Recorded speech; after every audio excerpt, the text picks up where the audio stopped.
Yuni yamechu beyatu elekaini, uni bunechu beyatu ubini, uni yavudechu beyatu abenaini, uni kehulechu beyatu chelkaini. Yuni yamechu beyatu elekaini, uni bunechu beyatu ubini, uni yavudechu beyatu abenaini, uni kehulechu beyatu chelkaini.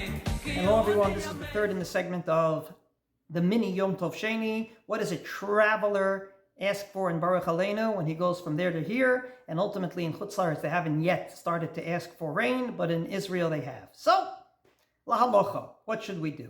And here I'd like to introduce you to two ways of paskening halacha with the following story. Rosh Chodesh comes out on Motzei Shabbos. What do you do in the benching of Shalosh Shudas if you bench at twilight? On the one hand, it could still be Shabbos. On the other hand, it could already be Rosh Chodesh. So there are basically four positions. One position is to say Ritzei, because that's when you started the meal on Shabbos. The other position is Ya'aleh v'yavo, because you're benching at the end of Ben Hashmashot, when it's basically Shabbos is ended, but Rosh Chodesh began.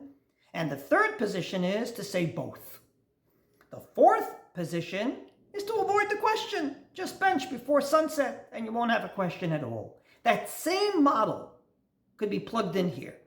And indeed, in halacha, there are schools of thought that believe in that way of thinking. Do you paskin, determine, or do you avoid the question? Do you dodge it? So, to introduce this, allow me to share a story about that Rosh Chodesh question. So in the yeshiva I learned in, I was privileged to have two Roshei Yeshiva, two Rabbeim that I call my foremost Rabbeim, Rav Amital and Rav Lichtenstein, Zichronim Tzadikim Livracha, and they were different on this point. Rav Amital paskind, and Rav Lichtenstein liked to avoid the question. So when Rosh Chodesh came out on Motzei Shabbos and Rav Lichtenstein was there for Shabbos, we benched before Shkia. But when Rav Amital was there for Shabbos, he paskind. So once, one of my other Rabbeim, Rav Binyamin Tabori, Zecher Tzadik Livracha, came along and said, I'm switching you, Rav Amital, for Shabbos, so what would you like me to do for Shalosh Shudas? He said, you're a Talmid Chacham, you can paskind. Just do me a favor, don't do like Rav Lichtenstein. In other words, don't avoid the question. So the same thing is true here. When it comes to this question, comes along Rav Moshe Feinstein, posek par excellence, and basically says as follows. Asking for rain outside of Israel on the 4th of December is very questionable because we ask based on the needs in Babylonia. And we don't live in Babylonia today. No Jew lives in Iraq. And even if there are Jews in Iraq, what does it have to do with asking for rain in America or in Australia? And therefore he says the minhag is the minhag, and don't mizalzel in the minhag, but that's only for the people that have the minhag, namely the people living there. But the people that are visiting there don't have that minhag. And therefore, they should ask for rain based on their locale, in this case, based on Israel. Comes along Rav Shlomo Zalman Auerbach, another posek. He paskins what he paskins, but in a footnote he says, Omnam, he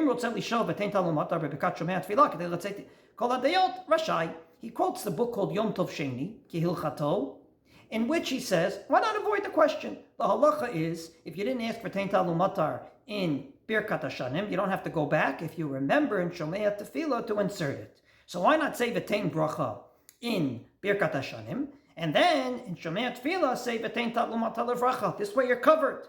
You said both. So as you can see, fascinating.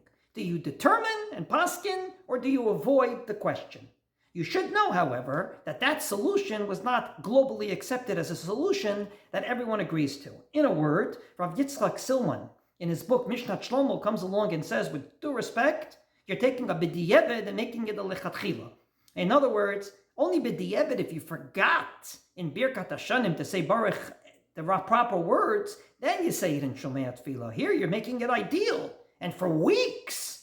And that's not the way to go. And number two, he says, forget about that. On principle, paskin, don't avoid the question. So as you could see, there are two schools of thought on this. Namely, do you dodge the question and say, let's ask in Baruch Aleinu V'tein Bracha, and in Shomei Tefillah, just in case we're wrong, V'tein Talu Matar Levracha, or no?